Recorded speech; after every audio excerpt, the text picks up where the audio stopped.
बाकियों से अलग वह हर निवाले का स्वाद लेने में समय लगा रहा था, शेफ के हुनर पर सोच समझकर टिप्पणियां कर रहा था और व्यंजनों के बारे में कुछ गहरी टिप्पणियां कर रहा था। नतीजा यह हुआ कि रेस्टोरेंट मालिक ने मैथ्यूज की धीमी आवाज को जहर की तरह सहते हुए सम्मानपूर्वक उसकी बातें सुनी। उफ, ये लोग वाकई बेपरवाह हैं। ईशान अपने सामने का दृश्य देखकर थोड़ा घबरा गया। है, आरव की भूख वाकई कभी नहीं मिटती। यान के बाईं ओर बैठी ऋतु यह दृश्य देखकर मुस्कुराए बिना नहीं रह सकी। डोरोनी ग्लूटोनी फ्रूट का इस्तेमाल कर रहा है, फिर भी आरव उसके साथ तालमेल बिठा पा रहा है। यह बहुत प्रभावशाली है। कमाल है मेरी गांड। बिल्कुल परेशान करने वाला। ईशान खुद को कोसने से रोक नहीं पाया। देखना, आगे चलकर ये इतना खाएगा कि हिल भी नहीं पाएगा और चाहेगा कि मैं उसे गोद में उठाऊं। अगर खाने की बात होती तो मुझे कोई एतराज नहीं होता, पर साला मुझे अपने निजी खच्चर की तरह इस्तेमाल कर रहा है। ऋतु ने अपना मुंह ढकते हुए अपनी हंसी दबा ली। रीजू भी आरव और डोरोनी को अपने सामने रखी दावत पर पेट भरते देखकर हंसी रोक नहीं पाई। उसके चेहरे पर एक हल्की सी हंसी थी और जब ईशान ने उसे अजीब नजरों से देखा तो उसने समझाया, क्या तुम्हें नहीं लगता कि लोगों को सबसे ज्यादा खुश तब होना चाहिए जब वे खा रहे हों? जब संजय छोटा था तो उसके चेहरे पर हमेशा यही भाव रहता था। रीजू और ऋतु दोनों ही परिपक्व महिलाएं थीं, इसलिए स्थिति को लेकर उनका नजरिया ईयान से अलग था। लेकिन जो भी हो, ईशान चुपचाप हिसाब लगा रहा था कि इस खाने का दाम कितना होगा और क्या उसके पास इसके लिए पर्याप्त पैसे हैं। असल में ईशान काफी अमीर था। वह अपने खर्च के लिए 2 करोड़ से ज्यादा बेली लाया था और शिचिबुकाई का सदस्य होने के नाते अगर कभी उसके पास पैसे खत्म हो जाते तो वह आसानी से किसी समुद्री डाकू को पकड़कर उसके बदले में इनाम ले सकता था। इसलिए सिद्धांततः उसे खर्चों की चिंता नहीं करनी चाहिए थी। लेकिन समस्या यह थी कि वह यह बर्दाश्त नहीं कर सकता था कि आरव और डोरोनी इस तरह खाते हैं। ड्रम द्वीप से निकलने के बाद ईशान और उसके दल को अलाबस्ता के तट तक पहुंचने में लगभग 10 दिन लगे। चूंकि यह रास्ता अलाबस्ता से होकर गुजरता था, इसलिए ईशान और आरव दोनों को शक था कि टीच जरूर यहाँ होगा। हालांकि वहां पहुंचने पर उन्हें आश्चर्य हुआ जब उनकी पूछताछ से पता चला कि हाल के दिनों में किसी भी ब्लैकबर्ड समुद्री डाकू समूह को बंदरगाह पर उतरते नहीं देखा गया था। टीच और उसका दल अपने विशिष्ट रूपरंग के लिए जाने जाते थे और अगर वे वहां से गुजरे होते तो स्थानीय लोग उन्हें जरूर याद रखते। लेकिन कई लोगों से पूछताछ करने के बावजूद किसी को भी उनका कोई पता नहीं चला। ईशान ने अनुमान लगाया कि एक संभावना यह थी कि ब्लैकबियर्ड समुद्री डाकुओं का समूह उतरकर चुपचाप निकल गया होगा, क्योंकि टीच और उसका दल ईशान से पूरे 10 दिन पहले ड्रम द्वीप से निकल चुके थे। दूसरी संभावना यह थी कि उनकी यात्रा के दौरान कुछ ऐसा हुआ होगा जिससे उनके पहुंचने में देरी हुई होगी। ईशान ने संभावनाओं पर विचार करते हुए यह सोचने से खुद को नहीं रोक पाया कि दूसरी संभावना ज्यादा थी। ग्रैंड लाइन एक खतरनाक जगह है जहां अचानक आया तूफान सबसे अनुभवी चालक दल को भी आसानी से रास्ते से भटका सकता है। अगर टीच ऐसी किसी स्थिति में फंस जाता तो उसे अलाबस्ता पहुंचने से पहले एक लंबा रास्ता तय करना पड़ सकता था। इसलिए ईशान और आरव ने कुछ समय के लिए नैनोहाना सिटी के बंदरगाह पर इंतजार करने का फैसला किया, इस उम्मीद में कि टीच अंततः दिखाई देगा। जैसे जैसे दिन बीतते गए, इंतजार मानो अनंत काल तक खींचता चला गया। हर दिन बेचैनी बढ़ती जा रही थी, क्योंकि ईशान और उसकी टीम सोच रही थी कि क्या यहीं रुकने का उनका फैसला सही था। जैसे ही ईशान सोच में डूबा, ऋतु ने अचानक कंधे पर थपथपाकर उसे वास्तविकता में वापस ला दिया। कैप्टन, आरव फिर से सो गया है, उसने हंसी के साथ कहा। ईशान ने मुड़कर आरव को देखा। उसका हाथ अभी भी कांटे से भरा था। उसका चेहरा खाने की प्लेट में गड़ा हुआ था। वह सपनों की दुनिया में खोया हुआ था। एक गहरी सांस लेते हुए ईशान ने ऐस की गर्दन पर चुटकी काटी, उसका सिर बाहर निकाला ताकि वह घुटकर मर न जाए, और उसे जगाने के लिए उसके सिर पर जोर से थपथपाया। यह एक ऐसी दिनचर्या थी जिससे वह पिछले सप्ताह में बहुत परिचित हो गया था। ईशान के उसे मारने के बाद आरव अचानक जाग गया, इधर उधर देखा, फिर डोरोनी का फर पकड़कर उससे अपना चेहरा जोर से पोंछा। चेहरे पर लगा बचा हुआ मल साफ होने के बाद उसने तिरस्कार भरे भाव से ईशान की ओर मुड़कर कहा, हुआ? ईशान, मेरा पेट भर गया है, चलो। यह भोजन किसी भी अन्य भोज से अलग था। स्वादिष्ट भोजन से भरी प्लेटें ऐसी थीं मानो खत्म ही न हो। लेकिन जैसे ही आखिरी निवाले लिए गए और पेय की आखिरी बूंदें गटक ली गईं, ईशान को बिल चुकाना पड़ा। नतीजतन इस भोजन की कीमत ईशान को 997,000 बेरीज पड़ी, और बिल चुकाते समय ईशान ने सोचा कि काश वह आरव को यहाँ बर्तन धोने के लिए गिरवी रख पाता। चलो चलें, ईशान चिल्लाया और वे छहों उठकर रेस्टोरेंट से बाहर चले गए। हालांकि जैसे ही उन्होंने रेस्तरां का दरवाजा खोला और बाहर निकले, सामने बैठे ईशान की टक्कर एक व्यक्ति से हो गई जो अभी अभी अंदर आया था। लड़के, चलते समय सावधान रहो।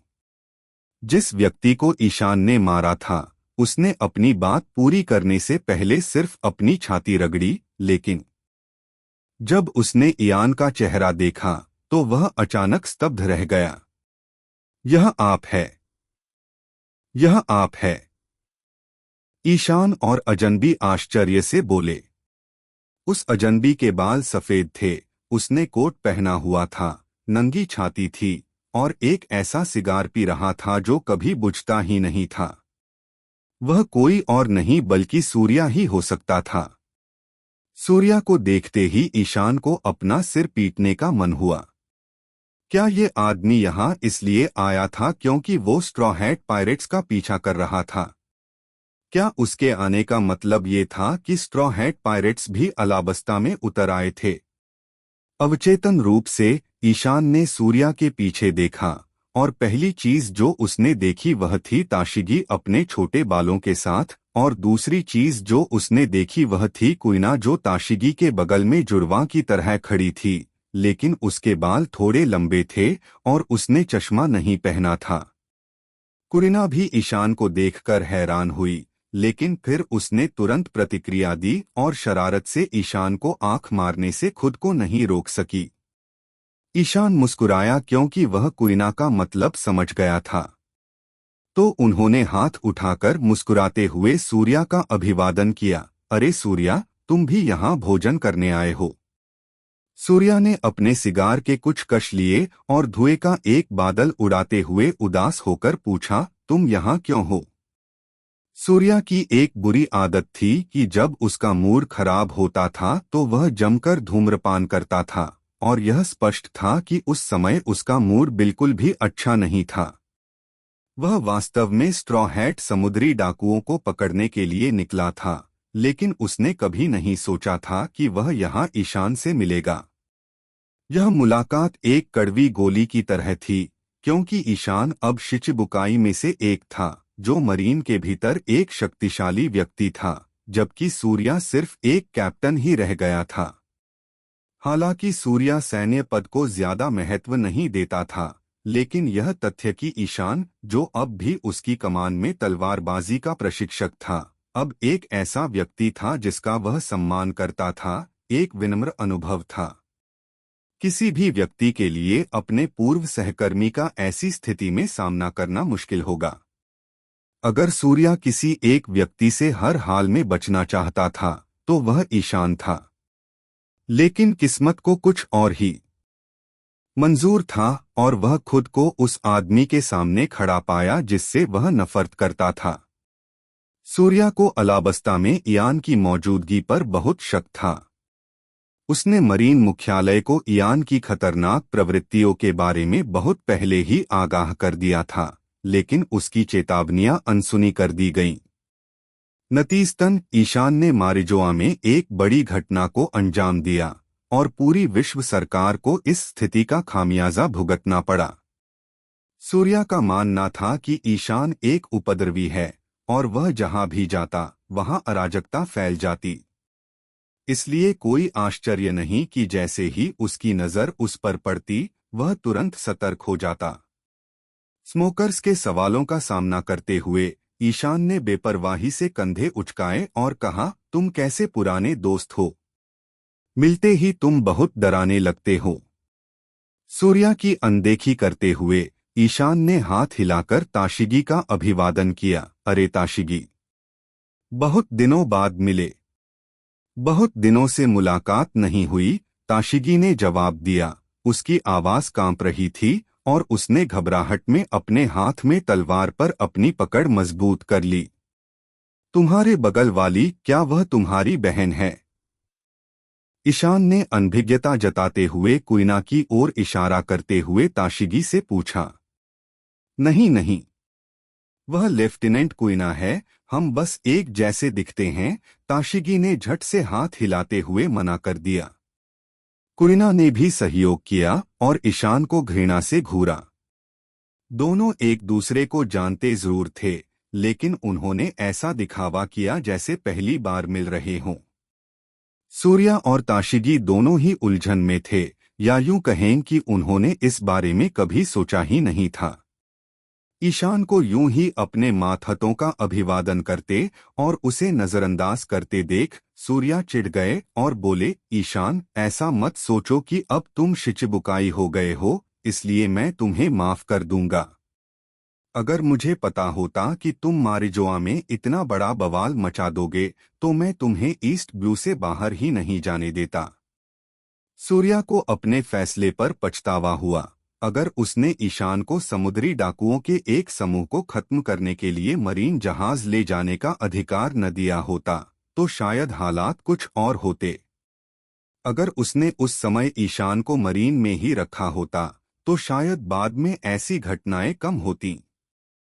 जैसे ही उसने यह बात कही, स्मोकर की नजर इयान की पीठ की ओर गई और वह आरव को देखे बिना नहीं रह सका। आरव को देखते ही स्मोकर की पुतलियां अनायास ही सिकुड़ गईं। वह वास्तव में व्हाइट बियर्ड पायरेट्स का द्वितीय श्रेणी का कप्तान फायर फिस्ट आरव था। तो यह पता चला कि एडमिरल आओकिजी की बात सच थी। ईशान और आरव मिलकर ब्लैकबियर्ड पायरेट्स का शिकार कर रहे थे। जैसी उम्मीद थी, यह कोई अच्छी बात नहीं थी, क्योंकि सूर्या को पता था कि मुसीबत आने वाली है। झुंझलाहट में सूर्या ने ईशान का हाथ पकड़ लिया और गुर्राया, ईशान, क्या तुम ब्लैकबर्ड पायरेट्स का शिकार कर रहे हो? एक बात साफ कर दूं, मरीन इस मामले को संभालेंगे। मैं चाहता हूं कि तुम अलाबस्ता छोड़ दो और अभी छोड़ दो। ईशान ने उलझन में सूर्या को देखा और कहा, अरे तुम्हारा क्या मतलब है? ब्लैकबियर्ड पायरेट्स तुम्हारी जिम्मेदारी हैं, मेरी नहीं। बेशक वे हैं। सूर्या ने सिर हिलाया और कहा, शायद तुम्हें पता नहीं, लेफ्टिनेंट कुइना का पहले भी ब्लैकबर्ड समुद्री डाकुओं से सामना हुआ था, लेकिन दुर्भाग्य से वह उन्हें पकड़ नहीं पाई थी। यह सुनकर ईशान आश्चर्य से अपना सिर उठाकर कुइना की ओर देखने से खुद को रोक नहीं सका। कुइना ने वास्तव में ब्लैकबियर्ड समुद्री डाकुओं का सामना किया था। यह इयान की उम्मीदों से कहीं अधिक था, इसलिए वह घबराकर कुइना की ओर देखने के अलावा कुछ नहीं कर सका। वह चोट के किसी भी लक्षण को देखना चाहता था। कुइना ने इयान की निगाहों को देखते हुए अपना सिर थोड़ा हिलाया तथा उसे आश्वस्त किया कि उसे कोई नुकसान नहीं पहुंचा है। कुइना के सुरक्षित होने की पुष्टि के बाद ईशान ने गंभीर स्वर में सूर्या से पूछा, ब्लैकबियर्ड पायरेट से तुम्हारा सामना कब और कहां हुआ था? मुझे सब कुछ बताओ। सूर्या को कुछ भी शक नहीं हुआ, और यह जानते हुए कि ईशान एक भरोसेमंद इंसान है, उसने कुइना की बताई सारी बातें बता दी। ईशान की बात सुनते ही उसकी नजर कुइना पर पड़ी। उसकी निगाहों में हैरानी के भाव थे। इतना तेज सिरदर्द की मानो खोपड़ी फट जाएगी। फिर भी जब वह जागी तो बिल्कुल ठीक थी। यह हाकी के जागने जैसा ही लग रहा था। क्या कुइना की किस्मत से उसकी हाकी जाग गई थी? ईशान यहाँ उससे इस बारे में सवाल नहीं कर सकता था, इसलिए उसने बस सिर हिलाया और कहा, सूर्या, हम पुराने दोस्त थे, है ना? मैं तुम्हें एक सलाह दूंगा, ब्लैकबर्ड पायरेट्स से दूर रहना। मरीन्स ने टीच को कम आंका है। सच कहूँ तो मेरे और आरव के साथ मिलकर काम करने पर भी उसे पकड़ने की हमारी संभावना 60% से ज्यादा नहीं है। साफ शब्दों में कहें तो तुम उसे हरा नहीं सकते। सूर्या दंग रह गया, क्या बात है? ब्लैकबियर्ड समुद्री डाकू इतने शक्तिशाली थे? वह यकीन करना चाहता था कि ईशान मजाक कर रहा है, लेकिन इयान के चेहरे के गंभीर भाव ने शक की कोई गुंजाइश नहीं छोड़ी। स्मोकर का दिल तेजी से धड़कने लगा जब उसे एहसास हुआ, क्या हो सकता है कि मरीन की खुफिया जानकारी गलत हो। वह इस बात पर यकीन नहीं करना चाहता था, लेकिन जब उसने इयान के बरसों पुराने विरोधियों के बारे में सोचा तो उसे एहसास हुआ कि ईशान बढ़ा चढ़ाकर बात करने वालों में से नहीं था। वे सभी दुर्जेय व्यक्ति थे, मरीन एडमिरल, शिचिबुकाई और चारों सम्राटों के अधीन उच्च पदस्थ अधिकारी। उनमें से कोई भी आसान नहीं था। ईशान के लिए यह सब गढ़ना नामुमकिन था। सूर्या ने फैसला लेने से पहले बहुत सोचा।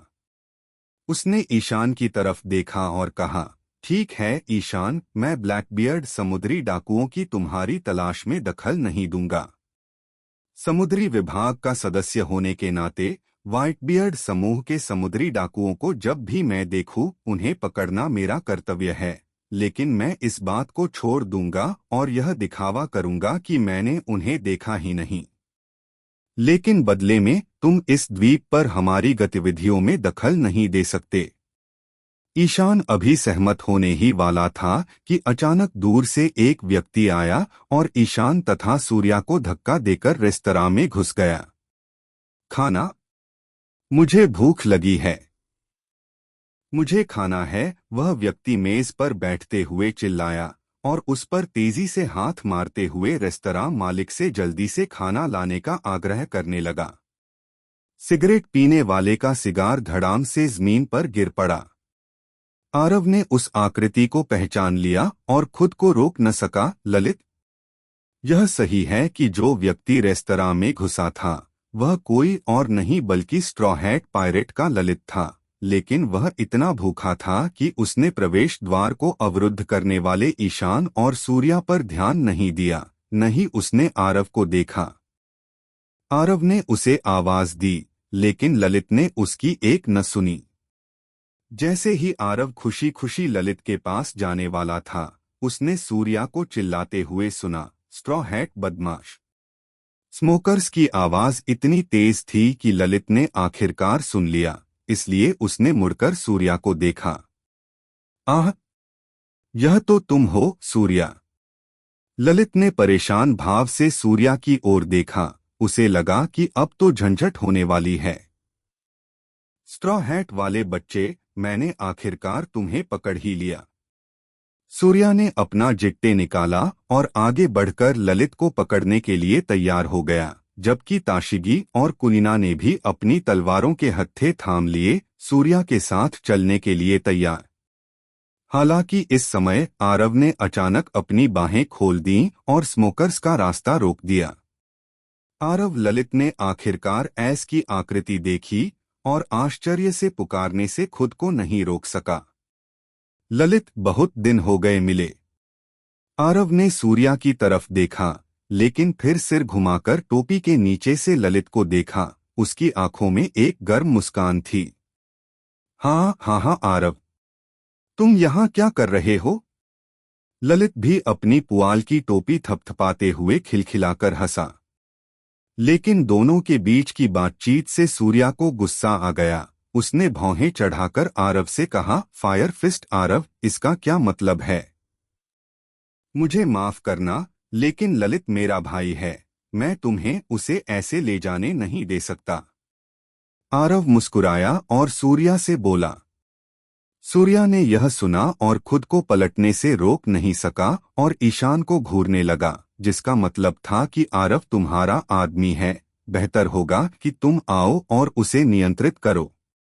ईशान ने जल्दी से अपना हाथ हिलाकर संकेत दिया कि वह इसका दोष अपने ऊपर नहीं लेगा। उसी समय ईशान ने हाथ से इशारा किया और अजीब भाव से ललित की ओर देखा। हालांकि यान की ललित से यह पहली मुलाकात थी, फिर भी वह उस ललित से अलग नहीं था जिसकी कल्पना ईशान ने की थी। ईशान ने ललित को इस अजीब नज़र से इसलिए देखा क्योंकि उसे लगा कि किसी अनजान वजह से उसे एक और छोटा भाई मिल गया है, और यह वाकई अजीब था। मत भूलो, उसने आरव के साथ भाईचारे की कसम पी थी। ललित को छोटा भाई कहना कोई दिक्कत नहीं थी। लेकिन ईशान ने बगल में भावशून्य ऋतु की ओर देखा। ऋतु अब उसके पीछे चल रही थी और अब उसका लफी का साथी बनना नामुमकिन था। इस तरह ईशान ने अपने ही छोटे भाई को धोखा दे दिया था, ठीक उसी तरह जैसे जब उसने जोरो को धोखा दिया था। यह एक बहुत ही असहज भावना थी। स्ट्रॉ हैट वाला बच्चा वास्तव में फायर फिस्ट आरव का छोटा भाई है। सूर्या यह जानकर दंग रह गया। उसे यकीन नहीं हो रहा था कि जिस स्ट्रॉ हैट वाले बच्चे से उसकी अभी अभी मुलाकात हुई थी, उसका रिश्ता नई दुनिया के सबसे कुख्यात समुद्री लुटेरों में से एक से था। 55 करोड़ पेट वाला फायर फिस्ट आरव, व्हाइटबियर्ड पायरेट्स का दूसरा कैप्टन, समुद्री डकैती की दुनिया में एक जानामाना नाम था। उसके जैसे इंसान का स्ट्रॉ हैट वाले बच्चे जैसा छोटा भाई कैसे हो सकता है? लेकिन सूर्या मरीन में एक शरारती बच्चे की अपनी प्रतिष्ठा के बावजूद न्याय में अपने विश्वास पर अडिग था। हालांकि अब उसे लफी और आरव के रिश्ते के बारे में पता चल गया था, फिर भी वह इस बात को उस समुद्री डाकू को न्याय के कटघरे में लाने से नहीं रोक सका। दृढ़ निश्चय के साथ सूर्या ने अपना जिट्टे निकाला और सीधे ऐस के पेट की ओर झपटा और चिल्लाया, रास्ते से हट जाओ। स्मोकर के हथियार के आगे के हिस्से में सीस्टोन लगा हुआ था। वह जानता था कि आरव लोगिया फल का उपयोग करता है, इसलिए उसने उससे सीधे लड़ने के बारे में नहीं सोचा और पहले उससे निपटने के लिए सीस्टोन का लाभ उठाने की योजना बनाई। लेकिन आरव ने तुरंत प्रतिक्रिया दी और स्मोकर्स के हमले को आसानी से चकमा दे दिया। उसे सीस्टोन के बारे में भले ही पता न हो, लेकिन वह सूर्या को अपने ऊपर वार नहीं करने देना चाहता था। उसने तेजी से अपने पैर को अपने प्रतिद्वंदी की ओर लात मारी। दोनों के बीच जबरदस्त लड़ाई हुई। ताशिगी ने उन दोनों को लड़ते देखा और अपनी तलवार उठाकर मदद के लिए दौड़ी। कुरिना भी स्मोकर की अधीनस्थ थी, इसलिए वह सिर्फ खड़ी होकर नहीं देख सकती थी, इसलिए वह भी आरव की ओर बढ़ी। बेशक कुरिना का आरव पर हमला एक छलावा जरूर था। हालांकि वह आरव को नहीं जानती थी, पर उसे पता था कि वह ईशान के साथ है और वह ईयान का साथी ही होगा। इसलिए वह अपनी पूरी ताकत लगाने को तैयार नहीं थी। तीनों को आरव को घेरते देख ललित अचानक चिल्लाया, यह ठीक नहीं है। इसलिए उसने भी अपना हाथ आगे बढ़ाया। वह भी लड़ाई में शामिल होना चाहता था और आरव की मदद करना चाहता था। हालांकि जैसे ही वह आगे बढ़ने वाला था, ईशान उसके पीछे पहुंच गया और लफी की गर्दन पकड़ ली। रबर मैन होने के कारण यान की अचानक पकड़ से लफी की गर्दन अस्वाभाविक कोण पर झुक गई और उसकी जीभ बाहर निकल आई। खांसी। ईशान ने उसे झटक दिया और ललित को जमीन पर पटक दिया। ललित ने उसकी गर्दन पकड़ी और 2 बार खांसा, फिर गुस्से से ईशान को घूरा, कौन हो तुम? लड़ाई की तलाश में हो? ईशान ने उसे एक सफेद नजर से देखा। आरव की ओर मुड़ा और कहा, आरव, मैं उन्हें तुम्हारे पास छोड़ देता हूँ, ध्यान रखना कि उन्हें चोट न पहुँचे। चिंता मत करो ईशान। सूर्या और उसके साथियों के हमलों से बचते हुए आरव ने अपनी काउबॉय हैट संभालते हुए सिर हिलाया। मुझे वो धुआं वाला याद है, मैंने उसे लॉकडाउन में देखा था, मैं उसे नुकसान नहीं पहुंचाऊंगा। ठीक है, तो मैं इस बच्चे को ले जाऊंगा। ईशान ने जमीन पर पड़े ललित की ओर इशारा किया। आरव ने कोई जवाब नहीं दिया। उसने सीधे एक अग्नि दीवार खड़ी कर दी, जिससे सूर्या और उसके साथी आगे नहीं बढ़ सके, जबकि ईशान ने लफी का कॉलर पकड़ लिया और उसे घसीट कर ले गया। कुरिना सूर्या के साथ था। ईशान स्वाभाविक रूप से हस्तक्षेप नहीं करना चाहता था, लेकिन ललित के आसपास होने के कारण यह अपरिहार्य था कि दोनों पक्षों के बीच लड़ाई शुरू हो जाएगी, इसलिए ईशान ने इस बदमाश को दूर ले जाने का इरादा किया। लेकिन अब दिक्कत यह है कि ललित उसे जानता ही नहीं। ललित ने ईशान को आरव से बात करते सुना, लेकिन वह उनके बीच के रिश्ते को समझ नहीं पाया। ईशान द्वारा घसीटे जाने पर ललित गुस्से में आ गया और इयान के चेहरे पर घूंसे बरसाने लगा। ललित अपनी इस अवस्था में ईशान के लिए बहुत कमजोर था। ईशान आसानी से चकमा दे रहा था, जिससे ललित को गुस्सा आ गया और वह चिल्लाया, हिलना मत। फिर ईशान ने अपना हाथ बढ़ाया और अपनी स्ट्रॉ हैट पहने हुए लफी का सिर खींचा, चुकना मत। कुछ देर तक संघर्ष करने के बाद ईशान को गुस्सा आ गया और उसने हकी के साथ अपना हाथ सख्त कर लिया और लफी के सिर पर दबाव डाला। ओह ओह ओह, दर्द हो रहा है। ललित तुरंत चिल्लाया, अपने सिर को दोनों हाथों से ढकते हुए सोच रहा था कि ईशान उसे चोट क्यों पहुंचा सकता है। जैसे ही ईशान ने देखा कि वह व्यक्ति वास्तव में दर्द में है, उसने उसे घुमा दिया और दूर चला गया। डोरोनी, महेश, रीजू और ऋतु उसके पीछे पीछे चल पड़े। साले, ईशान, कहाँ ले जा रहे हो उस लड़के को? सूर्या ने फायरवॉल से यह दृश्य देखकर कुछ गुस्से और निराशा से कहा। उसका मिशन स्ट्रॉ हैट ललित को पकड़ना था और अन्यथा वह ग्रैंड लाइन में उसके पीछे नहीं जाता।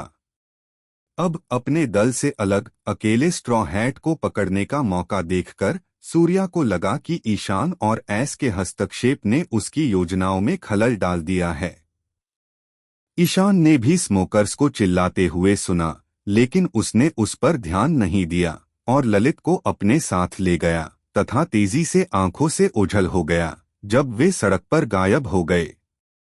वह जानता था कि ललित को यहाँ नहीं पकड़ा जा सकता, क्योंकि वह न सिर्फ एस का भाई था बल्कि ड्रैगन का बेटा भी था। ईशान ललित को अपनी पकड़ से नहीं निकलने दे सकता था, खासकर तब जब ड्रैगन उसका वरिष्ठ हो। जैसे ही वे एक मोड़ पर मुड़े, ललित को होश आ गया। वह इयान की पकड़ में आने के लिए संघर्ष कर रहा था। उसकी आवाज उलझन से भरी हुई थी और वह चिल्लाया, अरे तुम कौन हो? मुझे कहाँ ले जा रहे हो? ईशान कुछ बोलने और जवाब देने ही वाला था कि अचानक उसकी नजर दाईं ओर पड़ गई और वह रुक गया, क्योंकि दाईं ओर की सड़क पर ईशान ने कई लोगों को देखा। वे स्ट्रॉ हैट पायरेट्स के सदस्य थे, जिन्होंने अभी अभी खरीदारी पूरी की थी और रेगिस्तानी कपड़े पहने थे। यह देखकर कि ललित ने एक हाथ से उसका कॉलर पकड़ रखा है और ललित जरा भी विरोध नहीं कर पा रहा था, संजय और जोरो दोनों हक्के बक्के रह गए। इयान का चेहरा साफ देखकर संजय ने सिगरेट मुंह में रख दी। तू संजय ने भय से कांपते हुए ईशान की ओर इशारा किया। जोरो भी अविश्वास से ईशान को देखने लगा। उसने कभी सोचा भी नहीं था कि वह अपने बड़े भाई को इस जगह देखेगा और उसका कैप्टन उसके हाथों पकड़ा जाएगा। आह, यह जोरो है। ललित ने जोरो और संजय को इस वक्त देखा तो खुशी से हाथ हिलाया और चिल्लाया, जोरो, संजय, जल्दी करो और मुझे आजाद करो, मुझे इस अजीब आदमी ने पकड़ लिया है। ईशान अपने बिछड़े भाई जोरो से मिलने की उम्मीद से बहुत खुश था, लेकिन इससे पहले कि वह कुछ बोल पाता, ललित ने उसे अजीबोगरीब कह दिया। ईयान का चेहरा काला पड़ गया और उसने तेजी से लफी के सिर पर एक जोरदार मुक्का जड़ दिया। ब्रा भाई ईशान। तभी चॉपर ने भी ईशान को पहचान लिया और तुरंत अपना हाथ नीचे कर दिया। वह दौड़कर ईयान की जांघ पर कूद पड़ा। हालांकि ईशान से उसकी मुलाकात अभी अभी हुई थी, लेकिन जब उसने ईशान को दोबारा देखा तो चॉपर फूट फूट कर रोने लगा। उसने सिर उठाकर कहा, ईशान बड़े भाई, मैं भी समुद्री डाकू बन गया हूँ। मेरे भी साथी हैं, मैं बहादुर बन गया हूँ। हाँ हाँ। ईशान ने चॉपर को देखा तो हंसे बिना नहीं रह सका और उसके सिर पर हाथ फेरा। शाबाश चॉपर, क्या मैंने तुमसे नहीं कहा था कि तुम्हें अपने साथी मिल जाएंगे? हम। चॉपर ने ईयान की जांघ को कसकर पकड़ लिया और छोड़ने का नाम नहीं ले रहा था। ईशान चॉपर को ऐसे ही लटके रहने दे सकता था और उन्हें इशारा करके बोला, ये बात करने की जगह नहीं है। आपका जहाज कहाँ है? Navigator miss. नेविगेटर मिस निश्चित रूप से नैना की ओर इशारा कर रही हैं, जो एक सुंदर पश्चिमी नर्तकी की पोशाक में उनके पीछे है। इस समय नैना ने अंततः पहचान लिया कि वह लड़का कौन था और आश्चर्यचकित हुए बिना नहीं रह सकी। उसने अपना मुंह ढक लिया। यह नैमी की गलती नहीं थी कि वह उनसे मिलने पर ईशान को पहचान नहीं पाई। आखिरकार उनकी आखिरी मुलाकात को 2 साल से ज्यादा हो गए थे और ईशान में काफी बदलाव आ चुका था, खासकर उसके व्यवहार में। हालांकि नैना को उसकी उलझन के लिए जिम्मेदार नहीं ठहराया जा सकता था। ईशान ने भीड़ पर नजर दौड़ाई तो उसकी नजर एक खूबसूरत युवती और घुंघराले बालों वाले एक बूढ़े आदमी पर पड़ी। वह महिला नैना की तरह किसी पश्चिमी नर्तकी की तरह सजी हुई थी। उसके आकर्षक नीले बाल उसकी पीठ पर लहराते हुए चोटी में बंधे थे। ईशान ने उसे पहचान लिया कि वह कोई और नहीं बल्कि अलबस्ता की राजकुमारी विवी थी। बारोक वर्क्स से क्रोकोडाइल की अनुपस्थिति के बावजूद संगठन सुचारू रूप से चलता रहा। दरअसल अलाबस्ता युद्ध में ईयान और क्रोकोडाइल की भागीदारी ने शाही परिवार के क्रोकोडाइल के प्रति संदेह को और गहरा कर दिया था। राजकुमारी विवी, जो इन घटनाओं से पहले एक गुप्त एजेंट के रूप में संगठन में घुस आई थी, अब ललित और उसके दल के साथ फिर से जुड़ गई थी। हालांकि इस मुठभेड़ में एक बड़ा अंतर था। इगाराम की मौत उस तरह नहीं हुई जैसी मूल समयरेखा में हुई थी, क्योंकि ईशान ने ऋतु का अपहरण कर लिया था इससे पहले कि वह मारा जाता। उसे राजकुमारी विवी के साथ खड़ा देखना एक आश्चर्य था। जैसे ही ईशान राजकुमारी विवी और इगाराम को देखता रहा, नैना अंततः अपनी स्तब्धता से बाहर आई। उसने बाईं ओर इशारा करते हुए ईशान से आग्रहपूर्वक कहा, हमारा जहाज वहां बंदरगाह पर है। ईशान ने सिर हिलाया और ललित को अपने साथ खींच लिया। आखिर वह यहां कैसे पहुंच गया? जोरो ने ईयान की पीठ देखी, दांत पीस लिए और उसके पीछे जाने के अलावा कोई चारा नहीं बचा। संजय जोरो के पीछे पीछे चल पड़ा। उसकी पीठ पर एक बड़ा सा बैग लटका था। दौड़ते हुए उसने उत्सुकता से जोरो से पूछा, अरे हरे बालों वाले बेवकूफ, लगता है तुम भी उसे जानते हो। लेकिन इससे पहले कि जोरो जवाब दे पाता, उनके पीछे से उत्साह से भरी एक आवाज गूंजी, संजय, तुम अभी भी जिंदा हो। संजय घूमा और रीजू को उसकी गोल भौहों के साथ देखकर वह वहीं गिर पड़ा। रे रे रेजू बहन। वह ईशान का पीछा कर रही 2 खूबसूरत महिलाओं के बारे में सोच रहा था, लेकिन उसने कभी सपने में भी नहीं सोचा था कि वे उसकी अपनी बहन होंगी। संजी का दिल डर से धड़क रहा था। ऐसा लग रहा था मानो पूरी ग्रैंड लाइन उसके आतंक से थर्रा रही हो। जोरो, जो आगे दौड़ रहा था, संजी की प्रतिक्रिया सुनकर जोर से हंस पड़ा। सभी लोग ईशान के पीछे पीछे बंदरगाह की ओर दौड़े और ईशान, जो आगे चल रहा था, एक हाथ से ललित को घसीट रहा था और चॉपर उसकी जांघ से लटका हुआ था, जिससे यह दृश्य अनदेखा करना मुश्किल था। राजकुमारी विवी और इगाराम पीछे दौड़े और उसोप से पूछा, ये लोग कौन हैं? दोस्त हैं या दुश्मन? उसोप ने ईशान को पहले कभी नहीं देखा था, इसलिए वह अनिश्चित था। एक तरफ वे दोस्त हो सकते थे, लेकिन ललित ऐसा क्यों लग रहा था जैसे उसे मुख्य किरदार ने अगवा कर लिया हो। दूसरी तरफ जोरो, संजय, नैना और बाकी लोग उस लड़के का पीछा क्यों कर रहे थे? इस समय राजकुमारी विवी ने अभी तक रॉबिन का असली रूप नहीं देखा था। अगर उसने देखा होता तो वह निश्चित रूप से रॉबिन की असली पहचान मिस ऑल संडे के रूप में पहचान लेती। इन सवालों को ध्यान में रखते हुए समूह जल्द ही बंदरगाह पर पहुंच गया। ईशान ने आखिरकार स्ट्रॉ हैट पायरेट्स जहाज गोइंग मेरी प्यारी सी भेड़ की आकृति को देखा। ललित को जहाज पर फेंकने के बाद ईशान जहाज पर कूद गया और आखिरकार एक लंबी आह भरी चॉपर के सिर को थपथपाया और उसे नीचे आने दिया। एक क्षण में सभी एक एक करके जहाज पर चढ़ गए।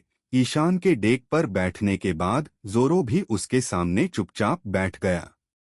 संजय, नैना, उसोप, राजकुमारी विवी और इगाराम सभी जोरो के पीछे खड़े थे, जबकि रीजू, ऋतु और डोरोनी, साथ ही मैथ्यू, ईशान के पीछे खड़े थे। दोनों समूह स्पष्ट रूप से अलग थे, जैसे कि वे बातचीत कर रहे थे। तभी ललित ने आखिरकार अपनी सांस संभाली और हैरान होकर ईशान से पूछा, तुम कौन हो? ईशान मुस्कुराया और जोरो की ओर इशारा करते हुए कहा, उससे पूछो। इस प्रकार ललित और उसोप बाकी दल के साथ जोरो को गौर से देख रहे थे। जोरो ने अनिच्छा से उत्तर दिया, वह मेरा वरिष्ठ शिष्य है, उसका नाम ईशान है और वह शिचिबुकाई का सदस्य है। जोरो का जवाब सुनकर स्ट्रॉ हैट समुद्री डाकू दल ने अलग तरह से प्रतिक्रिया व्यक्त की, जिससे यह क्षण काफी मनोरंजक बन गया। संजय को इयान की पहचान पहले से ही पता थी, क्योंकि रेडफुट जेफिर ने ईशान के बाराती रेस्तरां से जाने के बाद इसका उल्लेख किया था, इसलिए वह बहुत आश्चर्यचकित नहीं हुआ। चॉपर के साथ भी यही हुआ। वह हमेशा से ईशान का प्रशंसक रहा था और हालांकि उसे 7 सरदारों का मतलब नहीं पता था, फिर भी जब वह ईशान को देखता तो उसकी बड़ी बड़ी प्यारी आंखें सितारों की तरह चमक उठतीं। जो लोग जानते थे कि 7 सरदार क्या थे, उनके लिए यह एक अलग कहानी थी। शिचिबुकाई। उसोप इतना डर गया कि उसके मुंह के चारों ओर सफेद झाग बन गया और वह डेक पर गिर पड़ा। राजकुमारी विवी और इगाराम एक साथ घबरा गए और सदमे से मुंह ढकते हुए एक कदम पीछे हट गए। तभी उन्होंने आखिरकार ऋतु को देखा, जिसने काउबॉय हैट पहनी हुई थी और ईशान के पीछे खड़ी थी। जब उन्हें पता चला कि यह महिला मिस ऑल संडे है, तो राजकुमारी विवी और इगाराम अपने हथियार निकालने से खुद को रोक नहीं पाए। शुक्र है कि नैना ने उनके हाथ दबा दिए और उन्हें रोक लिया। केवल ललित ही शिचिबुकाई की अवधारणा से अपरिचित था। जोरो से जब उसने सुना कि ईशान उसका शिष्य है, तो उसने सिर हिलाकर प्रश्नवाचक चिन्ह के साथ पूछा, वरिष्ठ शिष्य क्या होता है? मूर्ख। नैना ने लफी के सिर पर जोरदार मुक्का मारा और चिल्लाई, यह जोरो का बड़ा भाई है। ललित ने अपनी हथेली पर मुक्का मारा और ऐसा लगा जैसे उसे ज्ञान की एक झलक मिल गई हो। यह क्रिया वास्तव में उसके दादा गोपाल के समान थी। लफी की मूर्खता पर अवाक होकर नैना ने उसे अनदेखा कर दिया। ईशान के पास गई और उसे तिरस्कार भरे भाव से घूरने लगी। अरे नैना, मुझे तुम्हारे शहर के बारे में अफसोस है। नैना बस ईशान को बड़ी कड़वाहट से घूर रही थी और ईशान जानता था कि उसके चेहरे पर ऐसा भाव क्यों था। हालांकि अरलोंग की रिहाई का ईशान से कोई लेना देना नहीं था, फिर भी उसे लग रहा था कि नैना के लिए बहुत दर्द का कारण वही है। इसलिए जब ईशान ने नैना को इतने करीब से देखा तो उसे अजीब सा लगा। हालांकि ईशान ने जो नहीं सोचा था वह यह था कि नैना के उसे कुछ देर तक घूरने के बाद उसने अचानक आह भरी और कहा, भूल जाओ, मैं तुम्हें दोष नहीं दे सकती। अगर मैं पहले तुम्हारा पीछा करती तो शायद बहुत सी बातें अलग तरह से समाप्त होती। हालांकि नैना स्ट्रॉ हैट समुद्री डाकू समूह में एक भयंकर रानी की तरह दिखती थी, वह वास्तव में एक समझदार और दयालु लड़की थी। वह जानती थी कि अरलोंग की गुप्त रिहाई वास्तव में नौसैनिकों और विश्व सरकार का एक जाल था और इसका ईशान से कोई लेना देना नहीं था। इसके विपरीत ईशान ने उस समय अरलोंग को पकड़ लिया था और नैना केवल इसके लिए आभारी थी। तो नैना आगे बढ़ी और यान की गर्दन को दोनों हाथों से पकड़कर उसके गाल पर एक और चुंबन दिया और बोली, भाई ईशान, तुम्हें फिर से देखकर अच्छा लगा। आखिरकार मैं तुम्हें व्यक्तिगत रूप से धन्यवाद दे सकती हूँ। 2 साल से भी ज्यादा समय पहले की तरह नैना ने एक बार फिर ईशान को अपने अंदाज में धन्यवाद दिया, जो शायद उसे अपनी माँ से विरासत में मिला होगा। अब फर्क इतना है कि नैना पहले से ज्यादा परिपक्व और औरत जैसी हो गई है, जिससे यह कदम पुरुषों पर और भी ज्यादा असरदार हो गया है। ईशान उसके द्वारा चूमे जाने के बाद कुछ हद तक स्तब्ध रह गया, लेकिन तभी किसी ने विस्फोट कर दिया। आह! नैनाहंस का चुंबन। यह दृश्य देखकर संजय ईर्ष्या से जल उठा और ईशान पर चिल्लाया, मुझे तो नैनाहंस से एक चुंबन भी नहीं मिला, तुम्हें क्यों मिला? संजय का हमला मानो 200% युद्ध शक्ति प्राप्त कर चुका था। वह दौड़कर ईशान से लड़ना चाहता था, लेकिन उसोप ने उसे रोक लिया, जो होश में आ चुका था। नहीं संजय, तुम हम सबको मार डालोगे। हाँ हाँ हाँ हाँ। ललित ने दिल खोलकर तालियां बजाईं और दुनिया की परवाह किए बिना हंसा। सिरदर्द। उस वक्त ईशान के दिमाग में बस यही एक विशेषण था। उसे लग रहा था कि चीजें नियंत्रण से बाहर हो रही हैं और संजय की वजह से मची अफरातफरी में वो भूल गया है कि वो क्या कहना चाहता था। तो ईशान खुद को रोक नहीं सका और महेश से कहा, महेश, इस लड़के से हाथ मिलाओ। ओह, मैथ्यू ने धीरे से उत्तर दिया। संजय के पास गया और अपना हाथ बढ़ाया। संजय दंग रह गया और पूछा, तुम कौन हो? मुझसे क्या चाहती हो? ये मेरे क्रू का कुक है। ईशान मुस्कुराया और बोला, इसका खाना बहुत स्वादिष्ट है, तुम्हें इसे जानना चाहिए। सच में?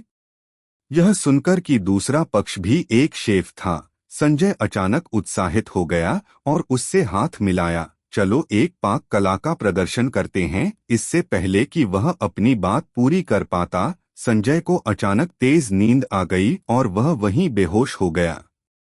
शोर मचाने वाले व्यक्ति के चले जाने के बाद दृश्य तुरंत शांत हो गया और यह केवल इस क्षण था जब ईशान ने अवसर का लाभ उठाया और जोरों से पूछा, समुद्र में यात्रा शुरू करने पर कैसा महसूस हो रहा है?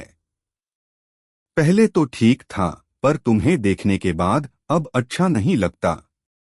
जोरो उदास होकर बोला, तुम यहाँ क्यों हो? मैं यहाँ किसी काम से आया हूँ, मुझे कुछ काम है।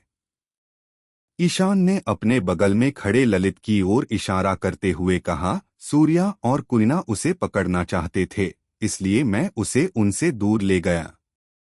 कुरिना। जोरो यह सुनकर थोड़ा हैरान हुआ कि कुरिना भी आसपास है। ललित ने मूर्खतापूर्ण ढंग से मुस्कुराते हुए कहा, हाँ, वह धूम्रपान करने वाला लड़का जो हमें लॉकडाउन में मिला था, वह भी अलाबस्ता आया था। जोरो ने ललित की उपेक्षा की और कुछ संदेह के साथ ईशान से पूछा, क्या तुम कुरिना से मिले हो? बिल्कुल।